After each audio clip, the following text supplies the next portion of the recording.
우리 다 같이 마음을 모아 사도신경으로 신앙 고백 드리십니다. 나는 전능하신 아버지 하나님, 천지의 창조주를 믿습니다. 나는 그의 유일하신 아들, 우리 주 예수 그리스도를 믿습니다. 그는 성령으로 잉태되어 동정녀 마리아에게서 나시고 본디오 빌라도에게 고난을 받아 십자가에 못 박혀 죽으시고 장사된 지 사흘 만에 죽은 자 가운데서 다시 살아나셨으며 하늘에 오르시어 전능하신 아버지 하나님 우편에 앉아 계시다가 거기로부터 살아있는 자와 죽은 자를 심판하러 오십니다. 나는 성령을 믿으며 거룩한 공교회와 성도의 교제와 죄를 용서받는 것과 몸의 부활과 영생을 믿습니다. 아멘. 그 사랑 얼마나, 우리 함께 찬양하시면서 주님 앞으로 나가십니다. 다 표현 못해도 나 표현하리라. 다 고백 못해도 나 고백하리라. 다 알 수 없어도 나 알아가리라. 다 닮지 못해도 나 닮아가리라. 다 표현 못해도 다 표현 못해도 나 표현하리라. 다 고백 못해도 나 고백하리라. 다 알 수 없어도 나 알아가리라. 다 닮지 못해도 나 닮아가리라. 그 사랑 얼마나 아름다운지, 그 사랑 얼마나 날 부욕해 하는지, 그 사랑 얼마나 크고 놀라운지를, 그 사랑 얼마나 나를 감격하게 하는지. 한 번 더. 다 표현 못해도 다 표현 못해도 나 표현하리라. 다 고백 못해도 나 고백하리라. 다 알 수 없어도 나 알아가리라. 다 닮지 못해도 나 닮아가리라.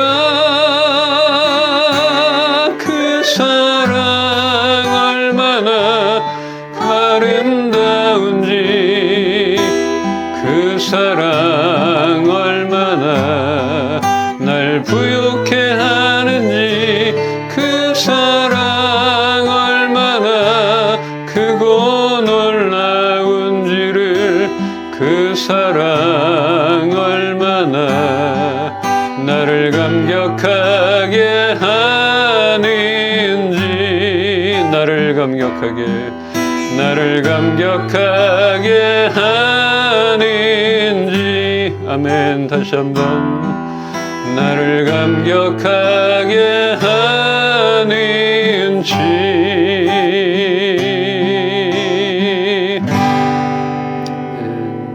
오늘도 주님 앞에 나와서 말씀으로 새롭게 되기를 소망합니다. 오늘도 주의 음성으로 우리 각자에게 알맞은 말씀으로 만나 주시옵소서. 감사하며 예수님의 이름으로 기도합니다. 아멘. 오늘 주신 말씀 이사야 53장 9절로 10절 한 절씩 보겠습니다. 그는 강포를 행하지 아니하였고 그의 입에 거짓이 없었으나 그의 무덤이 악인들과 함께 있었으며 그가 죽은 후에 부자와 함께 있었도다. 여호와께서 그에게 상함을 받게 하시기를 원하사 질고를 당하게 하셨은즉 그의 영혼을 속건 제물로 드리기에 이르면 그가 씨를 보게 되며 그의 날은 길 것이요 또 그의 손으로 여호와께서 기뻐하시는 뜻을 성취하리로다. 아멘. 이제 사순절의 반이 지나가고 있습니다. 별다를 것 없는 우리의 일상이지만 계속해서 이사야 말씀을 보면서 그 어느 때보다 예수님의 십자가를 깊이 묵상하는 그런 시간이 되기를 바랍니다.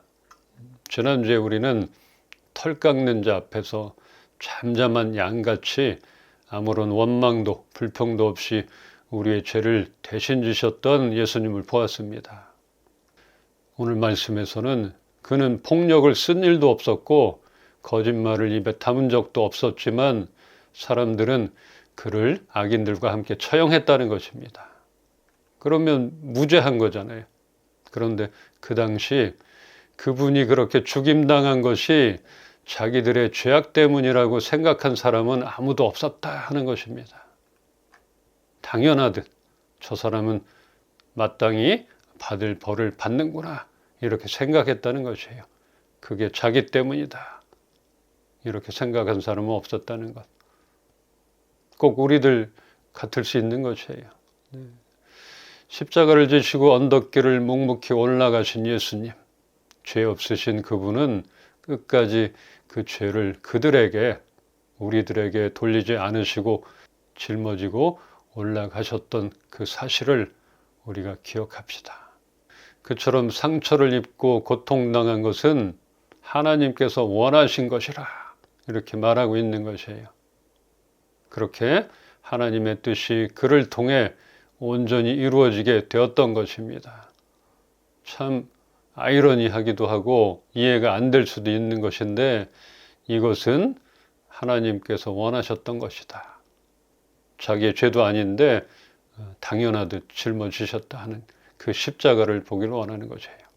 얼마 전에 미국 국무장관이 폭스뉴스에 나와서 러시아의 우크라이나 침공 등과 관련한 미국 정부의 입장을 설명했는데 카톨릭 신자인 그 장관 본인 이마에 검은색 십자가를 그리고 나와서 문제가 되었다는 기사를 보게 되었습니다.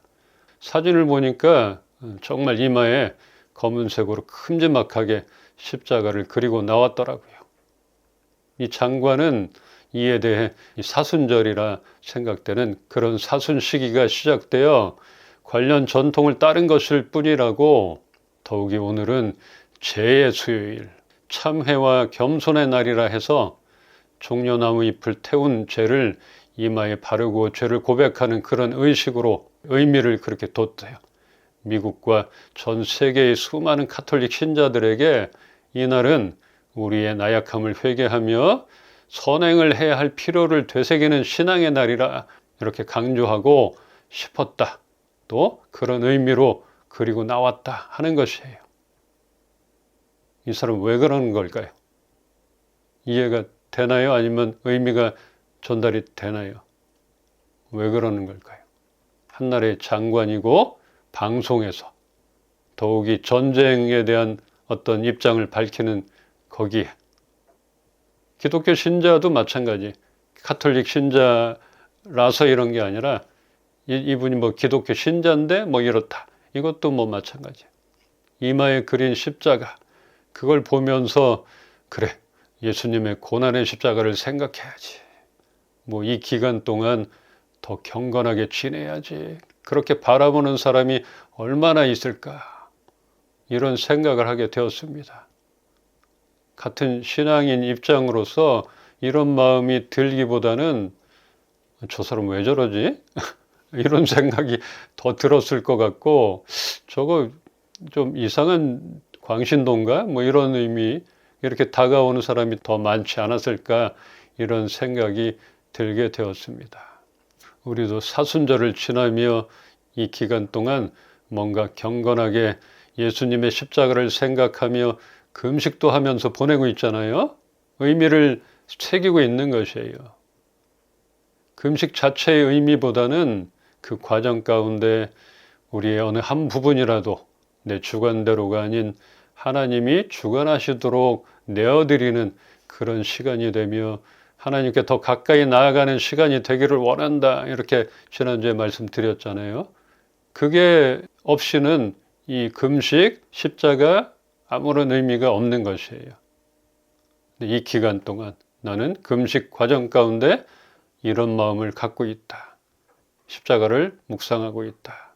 나를 바라보게 되었다.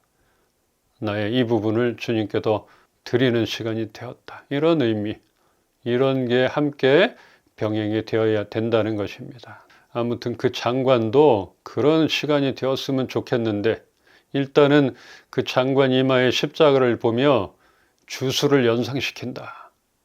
뭐 이런 얘기 등 논란이 되었다고 합니다. 그럴 수 있을 것 같아요. 정상적인 신앙은 아니다. 이렇게 생각이 됐을 수도 있겠다 싶어집니다. 사도행전 13장 39절 함께 보겠습니다.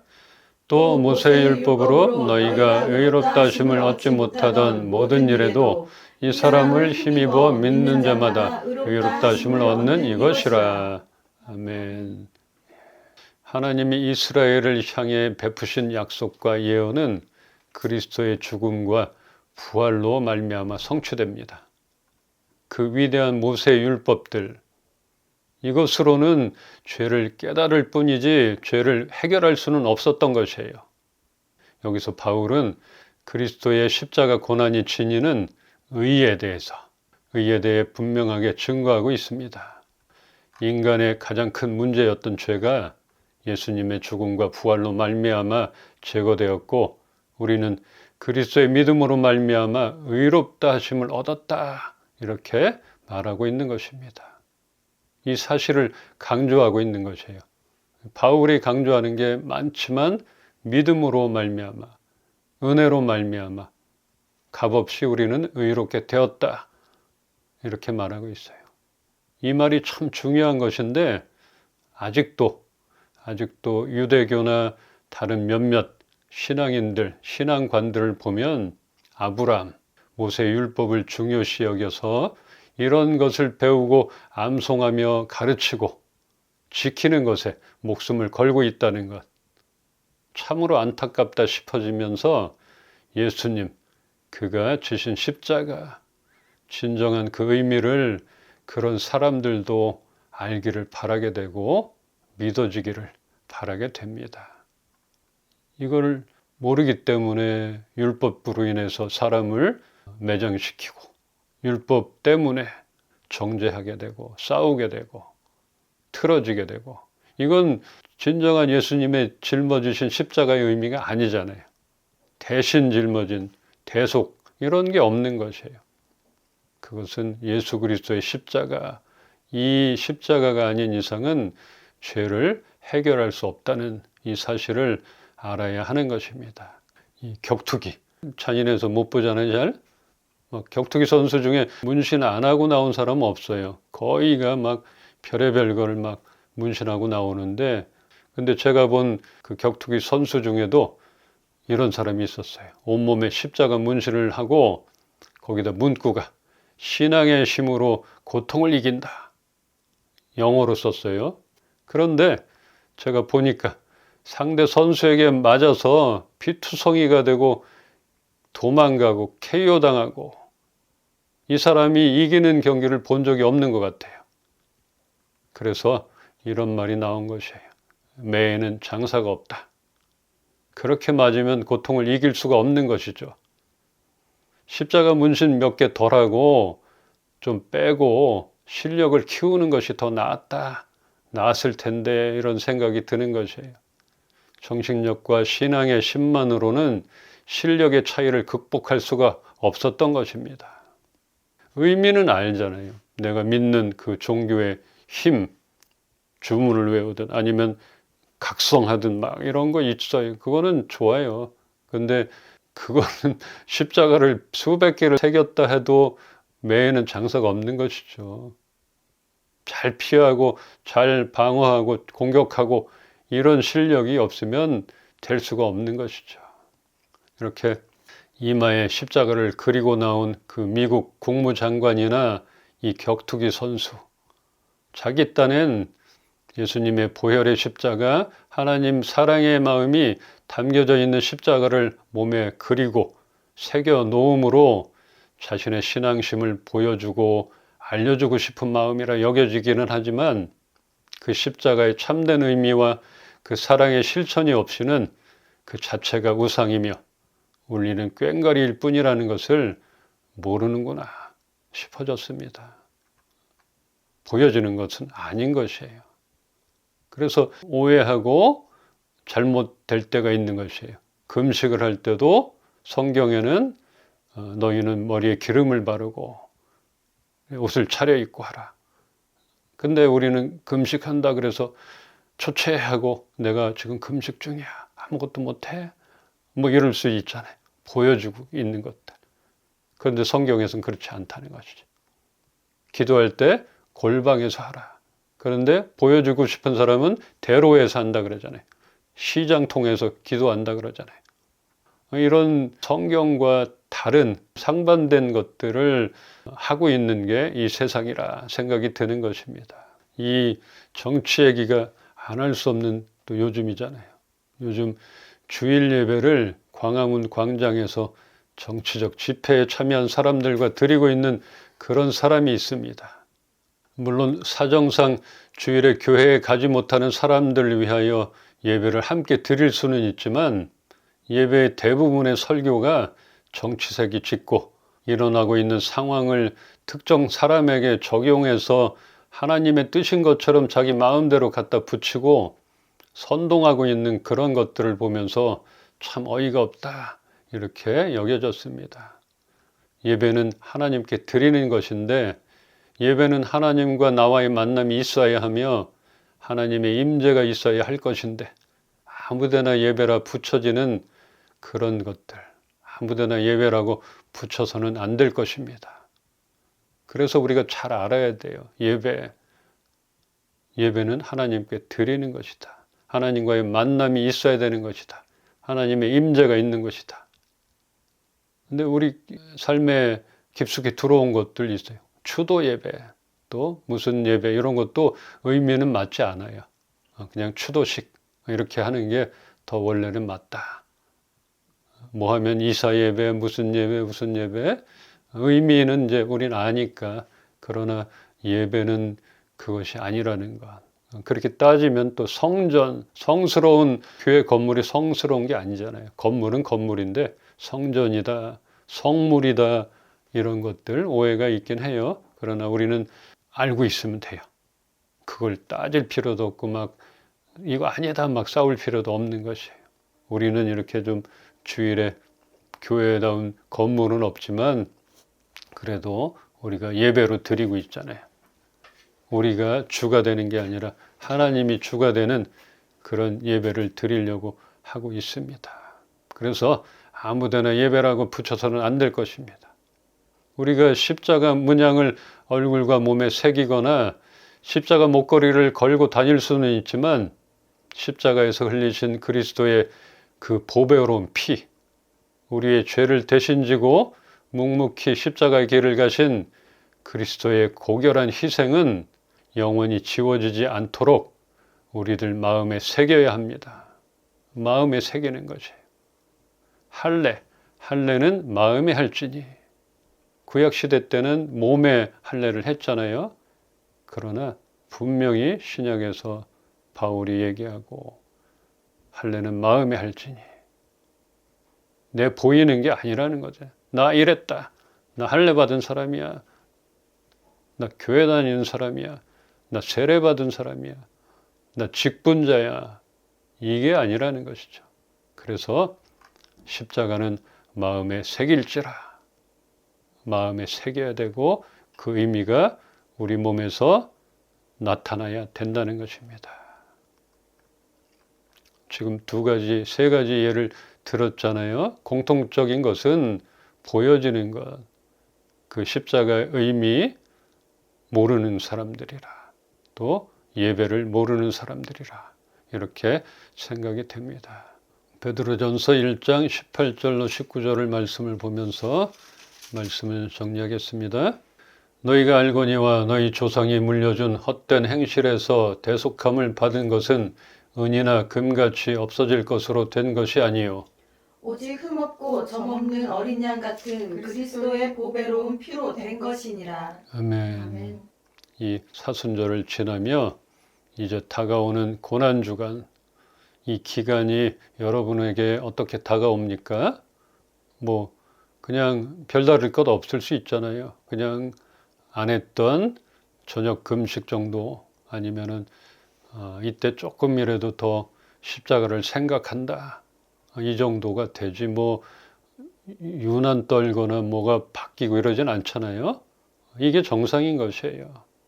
그래도 우리는 생일날이 되면 좀 기뻐하고 축하해 주잖아요. 그런 것처럼 고난주간이 다가오거나 이렇게 되면 조금이라도 우리가 변화가 있다는 건 이거는 당연하다고 생각이 되고 필요하다고 생각이 되는 것이에요. 그러나 그걸로 인해서 확 바뀌고 앞뒤가 바뀌고 언어가 바뀌고 행동이 바뀌었다. 그게 끝나면 싹 바뀐다. 이거는 말이 안 되는 것이잖아요. 그러나 우리 각자가 마음가짐들 이런 것들은 바뀌고 뭔가 하나를 나는 이래야겠다. 노력하는 것, 시도하는 것은 좋으리라 생각이 되고 여겨집니다. 여러분들 이런 시간들 경건해야지. 더 경건하게 살아야지. 금식해야지. 기도해야지. 이렇게 부담스럽게만 다가오는지. 그렇다면 정말 고난의 시간이 될 수가 있어요. 하지도 못하는데 해야지.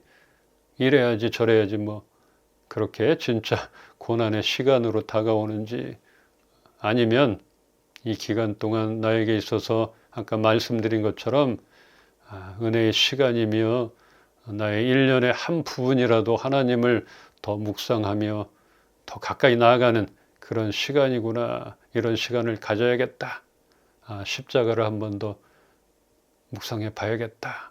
이렇게 긍정적으로 여겨지는지 모르겠어요. 그런데 오늘 말씀을 통해서 봤잖아요. 그 십자가는 우리 마음에 새겨져 있기 때문에 그 기간이 사순절이든 고난주간이든 상관이 없는 것이에요. 그 마음에 새긴 십자가는 어느 주간이라도 방학 동안이라도 나타나는 것이에요. 그렇게 새기고 해이해진 게 있다면 돌아보는 그런 정도의 시간이 되기를 소망하며 앞으로 남은 그 기간 동안 목표한 것이 있다면 열심히 달려갑시다. 저 금식하고 있는데 요즘에 한두 번씩 어겼어요. 밖에 나갔다 일하고 들어오니까 왜 이렇게 뭐가 땡기는지 우유도 마시고 속도 아픈 것 같고 그래서 뭐 간단하게 먹게도 되고 그러나 그걸로 뭐 뺏기지 않고 다시 하겠습니다. 조금 더 하겠습니다. 마음을 갖고 있습니다. 구원은 십자가의 종류나 금, 은 그렇게 값비싼 재질의 어떠한 형상으로 얻어지는 것이 아니라 오직 십자가에서 흘리신 그리스도의 보혈로 말미암아 이루어지는 것입니다. 우둔하고 고집스러운 그런 최악의 양의 습성이 있는 정말 답 없는 우리 모두가 죄인일지라도 그리스도 예수께서 짊어지신 십자가의 죄 사함을 통해 하나님의 은혜로 말미암아 모두가 아무런 대가도 치르지 않고 값없이 하나님께 의롭다 인정을 받을 수 있게 되었음을 우리 모두가 잊지 않기를 소망합니다. 그러므로 오늘도 감사함과 겸손함으로 우리의 마음판에 새겨진 예수 그리스도의 십자가가 드러나는 그런 삶을 살아가기를 주님의 이름으로 축원합니다. 우리 마음 가운데 감사가 끊어지면 불평이 들어오고 원망이 들어온 줄 압니다. 하나님, 우리 마음 가운데 하나님으로 인한 감사가 끊어지지 않게 하여 주시옵소서. 우리가 할 수 없는 것들 하나님께서 친히 담당하여 주시고 하나님께서 그 일 가운데 답을 허락하여 주시옵소서. 바라고 원하는 많은 소망들이 있습니다. 이 일들에 대해서 하나님께서 내가 알고 있다. 너희들 마음을 알고 있다. 내가 문을 열어주겠다. 우리 모두에게 그런 음성과 그런 일들을 경험하는 우리 모두의 삶이 되기를 소망합니다. 그 예수님의 십자가를 늘 마음판에 새기고 나타나는 그런 삶을 살아가는 우리 모두가 되게 하여 주시옵소서. 주 예수 그리스도의 은혜와 하나님의 사랑과 성령님의 교통하시고 지금도 살아 역사하심이 우리 EMP 식구들 머리 위에 이제로부터 영원토록 함께 계시기를 축원하옵나이다. 아멘. 혼자 걷지 않을 거예요. 그대 폭풍 속을 걷고 있을 때, 비바람을 마주해야 할 때, 불빛조차 보이지 않아도 그대 혼자 걷지 않을 거예요. 한 번 더. 그대 폭풍 속을 걷고 있을 때, 비바람을 마주해야 할 때, 불빛조차 보이지 않아도 그대 혼자 걷지 않을 거예요. 두려움 앞에서 하늘을 보아요. 외로운 그대여 걱정 마요. 꿈꾸는 그 길을 또 걷고 걸어요. 그대 혼자 걷지 않을 거예요. 두려움 앞에서 하늘을 보아요. 외로운 그대여 걱정 마요. 꿈꾸는 그 길을 또 걷고 걸어요. 그대 혼자 걷지 않을 거예요.